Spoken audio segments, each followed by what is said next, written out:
الحمد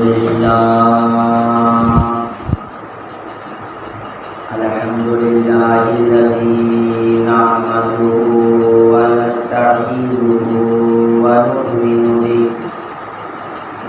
ونؤمن به ونتوكل عليه ونعوذ بالله من شرور أنفسنا ومن سيئات أعمالنا من يهده الله فلا مضل له ومن يضلله فلا هادي له ونشهد أن لا إله إلا الله وحده لا شريك له ولا نظير له ولا معين له ولا مثل له ولا مثال له ونشهد أن سيدنا ومولانا وأولانا وأعلانا محمد أما بعد فأعوذ بالله من الشيطان الرجيم بسم الله الرحمن الرحيم يا أيها الذين آمنوا كتب عليكم الصيام كما كتب على الذين من قبلكم لعلكم تتقون صدق الله العظيم وصدق رسوله النبي الأمين المتين الكريم ونحن على ذلك لمن الشاهدين والشاهدين والحمد لله رب العالمين یا خدا بہر جناب مصطفیٰ امداد کن. سبھی حضرات آمین کریں. لفظ امداد کن آئے تو یا خدا بہر جناب مصطفیٰ امداد کن. یا رسول اللہ از بہر خدا امداد کن. سربت بے سربتاں اے قوت بے قوتاں اے پناہ بے کسائے غم زدہ امداد کن. یا شہید کربلا یا دافع کرب و بلا یا شہید کربلا یا دافع کرب و بلا گلرخا شہزادہ گلگوں آقا امداد کن. اور ہمارے دین کی حقانیت کے دونوں شاہد ہیں معین الدین اجمیری محی الدین جیلانی. اپنی گفتگو کا آغاز کرنے سے پہلے ہم اور آپ آقا نامدار مدینے کے تاجدار دونوں عالم کے مالک و مختار حضور احمد مجتبی محمد مصطفیٰ صلی اللہ تعالی علیہ وسلم کی بارگاہ میں درود شریف کا نذرانہ پیش کریں. بڑے باواز بلند اللہ رب محمد صلی اللہ علیہ وسلم نحن عباد محمد صلی اللہ علیہ وسلم صلاۃ و سلام علیک یا رسول اللہ صلی اللہ تعالی علیہ وسلم. سبھی حضرات میرے ساتھ ہی مل کر کے پڑھ لیں تاکہ درود پاکی اور فضیلتیں حاصل ہو جائیں. پہلے میں پڑھوں گا، بعد میں انشاءاللہ آپ پڑھیں گے. الصلاۃ والسلام علیک یا رسول اللہ، الصلاۃ والسلام علیک یا حبیب اللہ، الصلاۃ والسلام علیک یا نبی اللہ، الصلاۃ والسلام علیک یا نورا من نور اللہ صلی اللہ تعالی علیہ وسلم۔ جیسے کہ ہمیں معلوم ہے رمضان المبارک کا یہ فرسٹ فرائیڈے ہماری زندگی میں آیا، پہلا جمعہ رمضان المبارک کا اللہ رب العزت نے ہمیں عطا فرمایا۔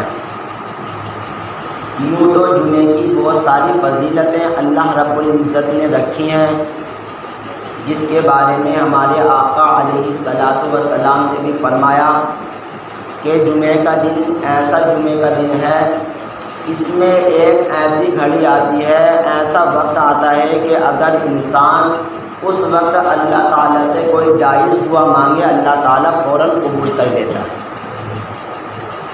یہ عام جمعے کی بات ہے جو سال میں جمعے آتے رہتے ہیں، اور جو یہ رمضان المبارک میں جو یہ مہینہ چل رہا ہے برکتوں والا مہینہ تو ہے، لیکن ایک جو جمعہ ہے یہ اپنی فضیلت لے کر کے حاضر ہوا ہے۔ جمعے کی فضیلت یہ الگ ہے، اور رمضان المبارک میں جب یہ جمعہ گیا اس کی فضیلت اور زیادہ ہو گئی۔ یہ اللہ رب العزت نے اپنے بندوں کو، جو گناہ گار بندے ہیں، انہیں توبہ کرنے کا موقع بھی دیا، اور اللہ تعالیٰ نے ان پر بے محابہ بارش بھی فرمائی، اپنی رحمتوں کا نزول بھی کیا، اور اللہ تعالیٰ نے اس مہینے میں 3 حصے کیے، 10 دن کے 3 حصے کیے۔ پہلے 10 دن میں ایک رمضان سے لے کر کے 10ویں رمضان تک اللہ رب العزت نے رحمت رکھی۔ ایک رمضان سے 10 رمضان تک اللہ تعالیٰ کی موسلا دھار بارش ہوتی ہے، رحمتوں کی برسات ہوتی ہے، اور 11 رمضان سے لے کر کے 20 رمضان تک اللہ تعالیٰ جہنم سے نجات عطا فرماتا ہے، مغفرت فرما دیتا ہے، اور 21 رمضان سے لے کر کے جب تک عید کا چاند دکھتا ہے اللہ تعالیٰ تمام جہنمیوں کی مغفرت فرما دیا کرتا ہے، تمام گناہ گاروں کی مغفرت فرما دیتا ہے۔ جب یہ اللہ تعالیٰ نے 3 حصے کر دیے اس رمضان المبارک کے، تو اس میں پڑھنے کا وظیفہ بھی ہے کہ اللہ تعالیٰ سے ایک رمضان سے لے کر کے 10 رمضان تک کیا مانگا جائے، تو اس کے بارے میں ہمارے آقا علیہ الصلاۃ والسلام نے فرمایا ایک رمضان سے لے کر کے 10 رمضان تک اگر کوئی پڑھے اللہم ارحمنا یا ارحم الراحمین، کتنے سارے لفظ ہیں اس میں، اللہم ارحمنا یا ارحم الراحمین، ایک رمضان سے لے کر کے 10 رمضان تک اگر کوئی اس کو پڑھتا ہے اللہ تعالیٰ کی رحمت اسے چاروں طرف سے ڈھانپ لیتی ہے، کیونکہ رحمتوں والا عشرہ چل رہا ہے۔ پہلے جو 10 دن ہیں رحمتوں والے ہیں، تقریباً منگل کے دن تک یہ پورا ہو جائے گا، اس کے بعد میں دوسرا مہینہ چلتا ہے، اللہم اغفر لی ذنوبنا، اس طرح کے الفاظ ہم اپنی زبان سے کہتے ہیں، یہ دوسرا عشرہ ہے، اور پھر اس کے آگے اللہم اجرنا من النار یا مجیر یا مجیر یا مجیر۔ تو آپ یہ وظیفہ کرتے رہیں اللہم ارحمنا یا ارحم الراحمین، اپنے جب بھی آپ کو وقت ملے، ویسے بھی تو ہم باتیں کرتے رہتے ہیں، باتوں میں مشغول ہو جاتے ہیں، اس سے بڑھیا ہم ثواب کما لیں۔ اور اللہ رب العزت ہم پر اتنی رحمت نازل فرمائے گا اس لفظ کے پڑھنے سے کہ آپ دیکھتے رہ جائیں گے، بس دل میں عقیدہ ہونا چاہیے اور اللہ تعالیٰ پر اعتقاد ہونا چاہیے، اللہ تعالیٰ پر بھروسہ ہونا چاہیے، تبھی ہمیں اس کی نعمتیں لوٹنے کی سعادت ملے گی، تبھی ہم اللہ رب العزت کی رحمت اور نعمت لوٹ سکیں گے۔ رمضان المبارک کا مہینہ یہ ایسا مہینہ، 11 مہینے تو الگ ہیں، لیکن اللہ رب العزت نے 11 مہینوں پر یہ ایک مہینے کی فضیلت ایسے عطا فرمائی کہ اللہ تعالیٰ سے اگر کوئی انسان کچھ مانگتا ہے تو اللہ تعالیٰ اسے ضرور عطا کر دیتا ہے۔ مانگنے والا ہو، فقیر کو کوئی بھی انسان کچھ نہیں دے گا۔ کب تک کچھ نہیں دے گا؟ جب تک کہ وہ مانگے گا نہیں۔ جب مانگے گا، کسی انسان کے در پہ جائے گا، دروازہ کھٹکھٹائے گا، وہ کہے گا ہمیں کچھ دو، ہمارے پاس نہیں ہے، تو جب وہ عطا کرے گا، جب وہ کچھ دے گا، جب وہ کہے گا۔ تو اگر وہ کچھ نہ کہے اپنی زبان سے، کوئی کیسے کسے دے دے گا؟ کوئی دے سکتا ہے؟ نہیں دے گا بغیر مانگے۔ اس لیے جب تک ہم اپنی زبان کو ہلائیں گے نہیں، اللہ تعالیٰ سے کچھ مانگیں گے نہیں، اللہ رب العزت بھی عطا نہیں کرے گا۔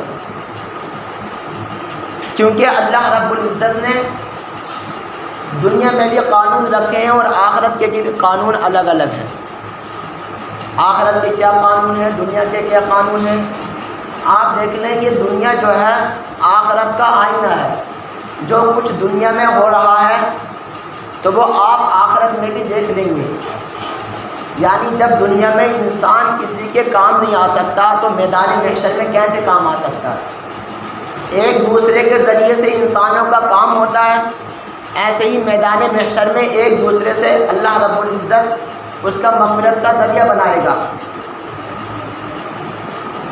تو یہ دنیا جو ہے یہ آئینہ ہے آخرت کا۔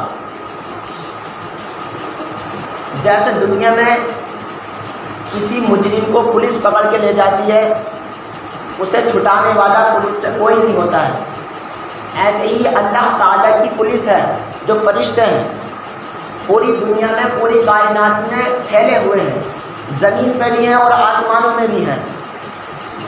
ہر چیز کو اللہ رب العزت کا علم پھیلے ہوئے ہیں۔ اللہ تعالیٰ کے فرشتے ہیں، اللہ تعالیٰ کی پولیس ہے۔ جب ہماری جرأت اتنی نہیں ہو سکتی کہ دنیا کی پولیس سے بچ سکیں، اللہ کی پولیس سے کیسے بچ سکتے ہیں؟ کوئی گمان کر سکتا ہے؟ اس لیے میرے عزیزوں، یہ مہینہ بہت برکت والا مہینہ، اس کی آپ فکر کریں، اس کی کیئر کریں، اس کی پرواہ کریں اور اس مہینے کی صحیح طریقے سے رسپیکٹ کریں، صحیح طریقے سے اس کی عزت کریں، تاکہ اس کے ثمرات، اس کا پھل، اس کا بینیفٹس، اس کا پروفٹ ہمیں مل سکے۔ آج ہم ایسے ادھر ادھر گھوم کر کے پورا رمضان کا مہینہ عام دنوں کی طرح گزار دیتے ہیں، یہ ہماری نااہلی ہے، جس کے بارے میں اللہ کا قرآن کہتا ہے یا ایھا الذین آمنوا کتب علیکم الصیام، کہ یہ رمضان المبارک کا ایسا مہینہ اللہ تعالیٰ نے نازل کیا۔ یہ رمضان المبارک کے روزے اللہ تعالیٰ نے تم سے پہلی امتوں پر ہی نازل فرمائے تھے۔ ہماری نئی بات نہیں ہے کہ اس امت کے لیے جو ہے اللہ رب العزت نے روزے فرض کیے ہیں، بلکہ تم سے پہلے امتوں نے بھی روزے رکھے تھے۔ جب وہ روزے رکھ کے نہ مر سکے، پیاس کو برداشت کر کے نہ مر سکے، بھوک کی شدت کو برداشت کر کے نہ مر سکے، تو یہ تو امت محمد ہے، پورے دن میں ایک روزہ رکھ لے، پورے مہینے کے روزے رکھ لے، بھوکا رہ لے، پیاسا رہ لے، تو اللہ تعالیٰ اس انسان کو کیسے مار سکتا ہے؟ جب وہ انسان نہیں مر سکے روزے کی وجہ سے، تو ہم تو اللہ رب العزت کے فضل و کرم سے اور بچ جائیں گے۔ آپ نے دیکھا دنیا میں بہت بڑے بڑے آدمی آئے، ایسے آدمی آئے، اتنے لمبے درندے آدمی آئے، اتنے لمبے چوڑے آدمی آئے کہ ایک جگہ سے اپنے ہاتھ سے پہاڑ کو اٹھا کر دوسری طرف پھینک دیا کرتے تھے۔ 10-10 ٹن کے پتھر اپنے ایک ایک ہاتھ سے اٹھا کر کسی انسان کو مارتے تھے، اس کا کچھ نہیں بگڑتا تھا۔ ایسے انسان بھی گزرے، لیکن میں اللہ تعالیٰ کی قسم اٹھا کر کے کہتا ہوں کہ ایسے انسانوں کو بھی زمین کھا گئی۔ کتنے طاقتور انسان آئے، سب کو زمین کھا گئی۔ ایسے انسان بھی آئے کہ جس کے قبضے میں اللہ تعالیٰ نے پوری کائنات رکھ دی، اس کو بھی زمین کھا گئی۔ 100 فٹ کے انسان جب اللہ رب العزت نے پیدا فرمائے، 150 فٹ کے انسان تھے اللہ تعالیٰ نے پیدا فرمائے، اپنی طاقت پہ اتنا غرور کیا کرتے تھے، اپنی طاقت پہ اتنا ناز کرتے تھے، اپنی طاقت پہ اتنا گھمنڈ کرتے تھے، اتنا گمان کرتے تھے، لیکن ان کی طاقت ابھی زمین میں نظر آ رہی ہیں۔ زمین میں دیکھ لیں آپ، جس کے بارے میں اللہ کا قرآن کہتا ہے الم تر کیف فعل ربک بعاد ارم ذات العماد لم یخلق مثلها فی البلاد، کہ اللہ تعالیٰ نے اس جیسی مخلوق کو کسی کو بھی پیدا نہیں کیا۔ اتنے بڑے بڑے آدمی جب انہوں نے اللہ تعالیٰ کی نافرمانی شروع کر دی، اللہ تعالیٰ کی نافرمانی کی، اللہ تعالیٰ کی ناراضگی انہوں نے تلاش کر لی، اللہ تعالیٰ کی ناراضگی انہوں نے حاصل کر لی، تو اللہ کے عذاب سے اتنے بڑے بڑے انسانوں کو نہیں بچا سکا، اتنی بڑی طاقت نہیں بچا سکی اللہ کے عذاب سے۔ لم یخلق مثلها فی البلاد، کہ اللہ تعالیٰ نے کسی شہر میں ایسی مخلوق پیدا نہیں کی ہے جیسی وہ مخلوق پیدا کی تھی۔ جب وہ نافرمانی میں آگے بڑھ گئے، اللہ تعالیٰ کو انہوں نے یاد نہیں کیا، وہ سمجھنے لگے کہ ہمارے پاس مال و دولت ہے، ہمارے پاس زمین و جائیداد ہے، ہمارے پاس اولاد ہے، کھیت کھلیان ہے، ہمارے پاس وہ سارا ساز و سامان ہے، ہم سے اللہ تعالیٰ راضی ہو گیا ہوگا۔ اے میرے عزیزوں، وہ یہ گمان کرتے تھے ہم اللہ کی بارگاہ سے اللہ کے عذاب سے بچ جائیں گے، لیکن جب اللہ کا عذاب آیا، اللہ کے عذاب نے ان کے مال و دولت کو نہ دیکھا، اللہ کے عذاب نے ان کی طاقت کو نہ دیکھا، ان کی اولاد کو نہ دیکھا، ان کے عزیز و اقارب کو نہ دیکھا، اللہ رب العزت نے ان کے جو ہے تمام انسانوں کو نہ دیکھا، بلکہ اللہ تعالیٰ نے ان کے اعمال کو دیکھ کر جب دیکھا ان کے اعمال غلط ہو چکے ہیں، اللہ تعالیٰ کی ناراضگی کا سبب بنتے ہیں، اللہ تعالیٰ نے جبرائیل علیہ السلام کو بھیج کر کے تمام کو ہلاک کر دیا، تمام ہلاک ہو گئے۔ وہ مثالیں ہیں ہمارے سامنے، کلام مقدس میں مثالیں ہیں۔ جب کوئی بچہ ہوتا ہے نا گھر میں، زیادہ شیطانی کرتا ہے بچہ، تو ماں کہتی ہے بیٹا خاموش ہو کر کے بیٹھ جائے، اور اس سے پہلے اس کا ہی بھائی، بچے کا بھائی پہلے شیطانی کر چکا ہوتا ہے، اس کا باپ اسے پھر مارتا ہے، پھر اس کی ماں اسے سمجھانے کے لیے بولتی ہے کہ دیکھ اگر تو شیطانی کرے گا تیرا ابا تیرا باپ تجھے بھی مارے گا، ایسے مارے گا جیسے تیرے بڑے بھائی کو مارا ہے۔ تو اس طریقے کی بات کرتے ہی نہیں کرتے ہیں گھر میں، ڈرانے کے لیے کہ اگر اس کا غصہ آ جائے باپ کو تو اس پہ ہی پھیر دیتا ہے۔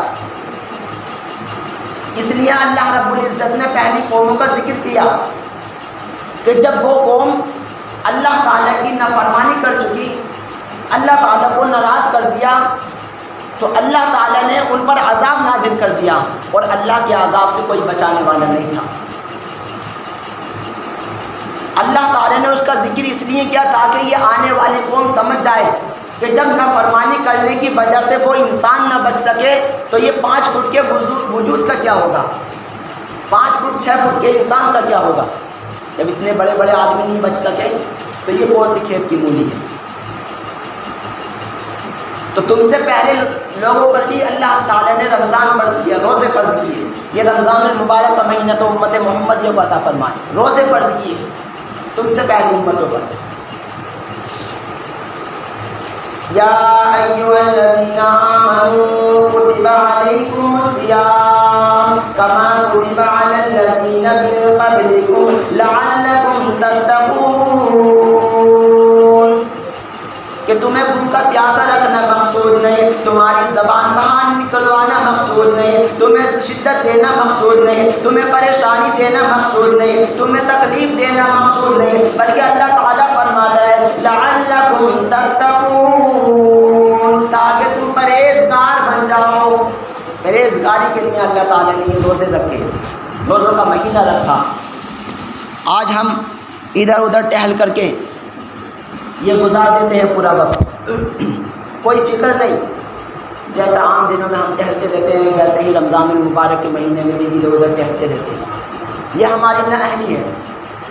وہ کہتے ہیں انشاءاللہ اگلے سال رکھیں گے، انشاءاللہ کل کو رکھ لیں گے، انشاءاللہ یہ کر لیں گے، انشاءاللہ نماز کل کو پڑھ لیں گے۔ کل کس نے دیکھا؟ انشاءاللہ کہنے والے، یہ کہنے والے اگلے سال کو رمضان المبارک کے پورے روزے رکھیں گے، میری اور آپ کی نگاہ نگاہوں سے کچھ انسان تو ایسے چلے گئے کہ انہوں نے یہ مہینہ ہی نہیں دیکھا جو روزے رکھ سکیں، پہلے ہی چلے گئے وہ روزے ہی، جو یہ گمان کرتے تھے کہ اگلے سال کو رکھیں گے انشاءاللہ۔ اگلے سال کس نے دیکھا؟ کھاتے ہوئے نہیں کہتا انشاءاللہ کل کھائیں گے، کپڑے گندے اتارتے ہوئے نہیں کہتا انشاءاللہ آج دیں گے تو کل اتاریں گے، کھیلتے ہوئے نہیں کہتا کہ انشاءاللہ کل کھیلیں گے، نماز کی باری آتی ہے انشاءاللہ کل پڑھیں گے، انشاءاللہ پرسوں سے توبہ کر لیں گے، توبہ کی باری آتی ہے انشاءاللہ پرسوں سے توبہ کریں گے، کل کس نے دیکھا؟ اے میرے عزیزو، اگر اسی حالت میں موت آ گئی تو قبر میں ایک رات گزارنا مشکل ہو جائے گا۔ کل کس نے دیکھا ہے؟ پتہ کسی کو کل کا؟ آج ہی توبہ کریں اور ابھی توبہ کریں، پتہ نہیں ہماری جو ہے ابھی موت آ جائے، اتنے بڑے بڑے آدمی نہیں بچ سکے کہ اللہ تعالیٰ کی نافرمانی کر کے یہ نہ سوچیں آپ کہ ہمارے پاس مال و دولت بھی ہے، زمین جائیداد بھی ہے، کھیت کھلیان بھی ہے، اللہ تعالیٰ ہم سے راضی ہو گیا ہوگا۔ اللہ تعالیٰ نے رزق دینے کا سب سے وعدہ کیا ہے۔ ایک بات ذہن نشین کر لیں آپ جانتے بھی اس چیز کو کہ اللہ تعالیٰ نے ہر کسی کو رزق دینے کا وعدہ کیا ہے، چاہے وہ جانور ہو یا انسان ہو، اور انسانوں میں چاہے وہ غیر مسلم ہو یا مسلم ہو، کوئی بھی انسان ہو، چاہے وہ عیسائی ہو یہودی ہو، ہر کسی کو اللہ تعالیٰ رزق عطا فرماتا ہے۔ یہ اللہ رب العزت کا وعدہ ہے، کوئی بھی انسان بھوکا نہیں رہ سکتا، چاہے اللہ تعالیٰ کسی بھی ذریعے سے اسے رزق عطا فرما دے۔ لیکن مغفرت ایک ایسی چیز ہے، اللہ تعالیٰ نے ہر کسی کی مغفرت کا ذمہ نہیں لیا، ہر کسی کی مغفرت کا وعدہ نہیں لیا ہے، بلکہ کس کا وعدہ لیا ہے؟ اللہ کا قرآن کہتا ہے ان الذین عملوا الصالحات، کہ جو نیک اعمال کرتے ہیں، اچھے اعمال کرتے ہیں، اللہ تعالیٰ نے اسی کا ذمہ لیا ہے۔ لہم جنات تجری من تحتها الانہار، کہ جس کے نیچے نہریں جاری ہیں، وہ جنت کا وعدہ کیا اللہ رب العزت اس کے لیے جو نیک اعمال کرتے ہیں، جو روزے رکھتے ہیں، رات و رات اللہ رب العزت کی عبادت کرتے ہیں، دن میں روزہ رکھتے ہیں اور رات میں آ کر کے تراویح میں مشغول ہو جاتے ہیں۔ آج دیکھ لیں ہماری مسجدیں سونی سونی نظر آتی ہیں، مسجدوں میں نہیں،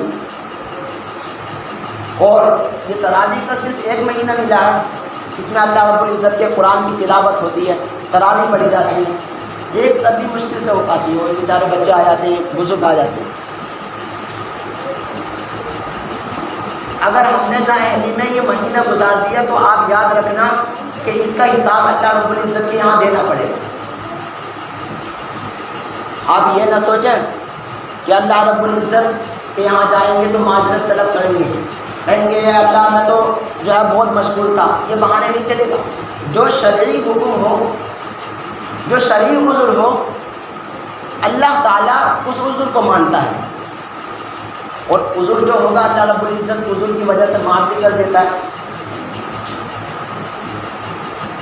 یہ ہماری نااہلی ہے، قرآن سنے آ کر کے مسجدوں میں آئیں۔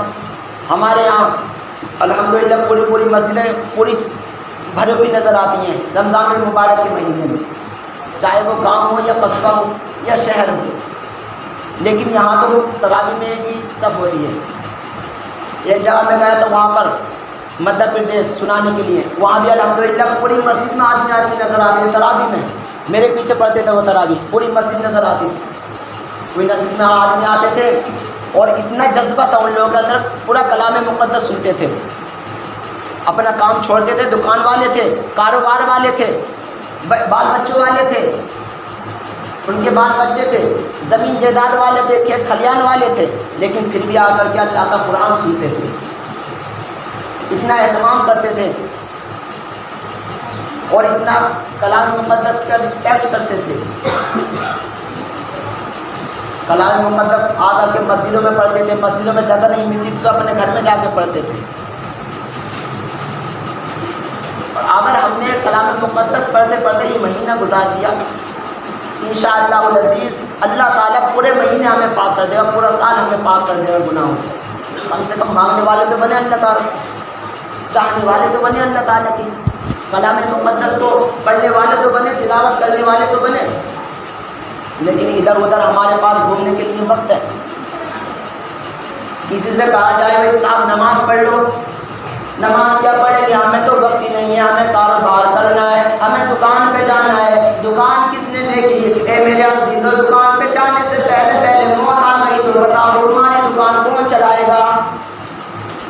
وقت کون چلائے گا دکان؟ پھر تو تم چلے آؤ. تم نے اپنے لیے کیا کیا؟ اپنی اولاد کے لیے پوری زندگی کماتے رہے، اپنی اولاد کے لیے انہیں پالتے رہے، لیکن جب قبر میں گئے تو ہمارا دامن نیکیوں سے خالی ہے، پورا گناہوں سے بھرا پڑا. بتاؤ کیا لے کر کے جائیں گے؟ آج ہم اپنے اولاد کے لیے اتنی چیزیں پامال کر دیتے ہیں، ان کے لیے صبح سے لے کر شام تک بیوی بچوں کے لیے پورے دن کی دھوپ برداشت کرتے ہیں، لیکن کبھی بھی ٹھنڈ میں آ کر کے اللہ رب العزت کے گھر میں آ کر کے نماز ادا کر لیں، اللہ رب العزت اس کا بھی ثواب عطا کرے گا آپ کو. نمازوں سے پیچھے کہیں ڈانس پارٹی کا نمبر آ جائے، وہاں پہ سب سے آگے نظر آئیں گے اور پہلی سیٹ لیں گے کہ پہلی سیٹ پہ بیٹھنا ہے، پہلی سیٹ کا ٹکٹ مل جائے تو مزہ آ جائے گا، قریب سے دیکھیں گے. جب مسجد میں ٹائم آتا ہے تو ٹائم ٹو ٹائم آئیں کہ امام صاحب کا خطبہ ہو رہا ہوگا، مولوی صاحب خطبہ پڑھ رہے ہوں گے، چل رہے ہیں. ہمارے یہاں مسجدوں میں پہلے آ کے بیٹھ جاتے ہیں اور تقریریں سنتے ہیں، آ کے بیان سنتے ہیں اور اس پہ عمل بھی کرتے ہیں، اس کا اہتمام بھی کرتے ہیں. خالی سننا مقصود نہیں ہے بلکہ اس پہ عمل بھی کرنا مقصود ہے. عمل بھی کریں آپ اس میں، تبھی سننا ہمارا فائدہ مند رہے گا. جب اللہ رب العزت نے ہمارے لیے یہ مہینہ رکھا تو دیکھو کتنی برکتوں والا مہینہ. اسی مہینے میں اللہ تعالیٰ شیطان کو قید کروا لیتا ہے، شیطان قید ہو جاتا ہے، جنت کے دروازے کھول دیے جاتے ہیں، جہنم کے دروازے بند کر دیے جاتے ہیں، تمام انسانوں کا رزق فراخ کر دیا جاتا ہے، تمام انسانوں کا رزق اور زیادہ پھیلا دیا جاتا ہے. بنے تو ایسے دیکھو کیسے اللہ رب العزت برکتیں نازل کرتا ہے. پورے مہینے میں اللہ رب العزت کی رحمت ہوتی ہیں، برکتیں ہوتی ہیں. تو اللہ تعالیٰ کی برکتیں لوٹنے والا بھی ہونے چاہیے نا. اللہ برکتیں لٹا رہا ہے میرے مولا، صبح سے لے کر شام تک اللہ رب العزت کی رحمت کی بارشیں ہو رہی ہیں، لیکن لوٹنے والا کو آپ کے نظر ہی نہیں آتی. ہمیں رحمت یہاں سے کوئی نظر آئے گی یار؟ ہم کیسے لوٹے ہوئے نظر نہیں آتی. علماء کرام بتاتے ہیں، کلام مقدس بتاتا ہے، شریعت مصطفیٰ بتاتی ہے کہ کیسے لوٹیں اللہ تعالیٰ کی رحمتوں کو. مسجد میں آ کر کے اللہ رب العزت کا ذکر کر کے دیکھیں، وہ الگ باتیں دکھتی نہیں رحمت، لیکن دیکھنے والی آنکھ ہونی چاہیے، اتنی روشنی ہونی چاہیے دیکھنے کی کہ اللہ تعالیٰ کی رحمتوں کو دیکھ سکے، اللہ تعالیٰ کی ذات کو دیکھ سکے. جس کے پاس یہ روشنی تھی انہوں نے دیکھا، اور اکرام تھے انہوں نے اللہ رب العزت کی ذات کو بھی دیکھا. حضرت امام اعظم ابو حنیفہ رحمۃ اللہ علیہ بیان کرتے ہیں، میں نے اللہ تعالیٰ کا 99 مرتبہ خواب میں دیدار کیا ہے. ایک روایت میں آتا ہے 100 مرتبہ. دیکھو دیکھنے کی آنکھ تھی. ہمیں اگر اللہ تعالیٰ کی ذات کو دیکھنا ہے تو آپ کھیت کھلیان میں بھی دیکھ سکتے ہیں، پھل میں بھی دیکھ سکتے ہیں کہ اللہ رب العزت نے پھل کو کیسے پیدا کیا. پہلے اتنا سارا پھول آتا ہے، پھر اللہ تعالیٰ اتنے سارے پھول کی وجہ سے اتنا بڑا پھل دے دیتا ہے. دیکھو اللہ تعالیٰ کی ذات دیکھیں کیسی ہے. انسانوں میں بھی غور و فکر کریں کیسے اللہ تعالیٰ نے کان عطا کیے ہیں. اس کے اندر سننے کی کون سی ایسی کیپیسٹی ہے جو قبول کرتی ہے سننے کو؟ کون سی ایسی طاقت ہے جو انسان کے اندر کان میں لگی ہوئی ہے؟ کون سی ایسی مشین ہے؟ سائنسدانوں جو ریسرچ کیا انہوں نے دیکھا کہ کان کے اندر ایک اتنی ساری چیز ہوتی ہے بالکل سوئی کے ناکے کے برابر، وہ کان میں رکھی ہوئی ہے. اسی کی وجہ سے دونوں کان ایک سی آواز سنتے ہیں. کان جو ہے اللہ تعالیٰ کی قدرت دیکھیں آپ، آواز جو ہے ایک سنائی دیتی ہے. اور آنکھیں بھی تو ہیں، آپ کو ایک سے ہی دکھے گا آنکھوں سے. ایسا نہیں کہ آنکھ الگ دیکھے گی، آنکھ الگ دیکھے گی. یہ اس آنکھ سے دیکھو مسجد دکھ رہی ہے، اس آنکھ سے جو ہے کھیت دکھ رہا، ایسا نہیں ہے. بلکہ یہاں بیٹھے ہیں تو پوری مسجد دکھے گی دونوں آنکھوں سے. یہ دیکھو اللہ تعالیٰ کی کیسی. اور یہ دیکھو پورے ہاتھ پیر اللہ رب العزت نے برابر کر رکھے ہیں، ہے نہیں ہے؟ تو اپنے آپ میں بھی انسان دیکھ سکتا ہے اللہ تعالیٰ نے کیسے اب دھیرے دھیرے اللہ تعالیٰ نے کیسے بڑھایا. ہر چیز بالکل لیول پہ بڑھ رہی ہے، اس کا اپنے رول کے مطابق بڑھ رہی ہے. کوئی ایسا نہیں کہ چھوٹا بچہ اس کے اتنے لمبے چوڑے ہاتھ ہو جائیں چھوٹے بچے کے، بلکہ بچہ بڑھتا رہے گا، اس کے ہاتھ پیر بھی بڑھتے رہیں گے، کان بھی، ناک بھی، آنکھ بھی، سب کچھ بڑھتا رہے گا، بال بھی بڑھتے رہیں گے. تو یہ اللہ تعالیٰ کی حکمت نہیں ہے، اللہ تعالیٰ کی نعمت نہیں ہے. تو اور کیا ہے؟ کون ہے یہ بڑھانے والا؟ اللہ رب العزت تو ہے. اللہ تعالیٰ نے تو دیا ہمیں یہ سب کچھ. پھر ہم اللہ تعالیٰ کو بھول کر کے دوسروں کے پاس کیوں جاتے ہیں؟ کیوں اللہ تعالیٰ کو یاد نہیں کرتے؟ کیوں پورا وقت ایسے ادھر ادھر گھومنے میں برباد کر دیتے ہیں؟ 5-10 منٹ نماز میں لگتے ہیں، نماز کے لیے وقت نہیں ہے، پورے کام کے لیے وقت ہے، دکان کھولنے کے لیے وقت ہے، بیوی کے ساتھ وقت گزارنے کے لیے وقت ہے، عیاشی کرنے کے لیے وقت ہے، دوستوں کے پاس ہاتھ میں ہاتھ ڈال کر کے گھومنے کے لیے وقت ہے. لیکن جب نماز کی باری آئے کہ میرے پاس وقت نہیں ہے مولوی صاحب، میں نماز نہیں پڑھ سکتا. کیوں نہیں پڑھ سکتے؟ یہ کام میں مشغول ہوں. جب موت کا فرشتہ آئے ہم تو تمہاری خودداری کو، تمہاری طاقت کو اس وقت جانیں گے جب موت کا فرشتہ آئے اور موت کے فرشتے سے آپ یہ کہیں کہ اب یہ ہماری روح قبض مت کرنا، یہ ہم کام میں ہیں. ملک الموت آئے کہ اور کسی کی ہمت ہے؟ ملک الموت بھی آ کر کے کہے گا جب تمہیں ٹائم نہیں ہے تو ہمیں بھی ٹائم نہیں ہے، جلدی سے روح نکلوا، مجھے بھی اور کہیں جانا ہے. جب تمہارے پاس وقت نہیں ہے ان کے پاس بھی وقت نہیں ہے. تو جس چیز کا موت کا وقت نہیں ہے اس کی ہمیں تیاری کرتی رہنی چاہیے. اگر سناتا تو میں بہت کچھ، لیکن حدیث مصطفیٰ میرے ذہن میں ہے اب بھی، لیکن وقت اجازت نہیں دیتا کہ میں آپ کے سامنے سناؤں. انشاءاللہ العزیز ابھی کبھی موقع ملا تو انشاءاللہ بیان کروں گا. اللہ تعالیٰ کی بارگاہ میں دعا ہے کہ میرے بولنے میں، آپ کے سننے میں جو امراض ہیں اللہ تعالیٰ معاف فرمائے اور ہم سب کو اس پر عمل کرنے کی توفیق عطا فرمائے. سبھی حضرات میرے ساتھ کلمہ شریف کا ورد کر لیں. پڑھے لا الہ الا اللہ محمد رسول اللہ صلی اللہ تعالیٰ علیہ وسلم. ایک مرتبہ اور پڑھ لیں لا الہ الا اللہ محمد رسول اللہ صلی اللہ تعالیٰ علیہ وسلم. آپ دو پہنچ گئے تو تین کی پوری کر لیں. لا الہ الا اللہ محمد رسول اللہ صلی اللہ تعالیٰ علیہ وسلم وما علینا الا البلاغ. السلام علیکم ورحمۃ اللہ. جن حضرات نے سنت نہیں پڑھی سنت ادا کریں.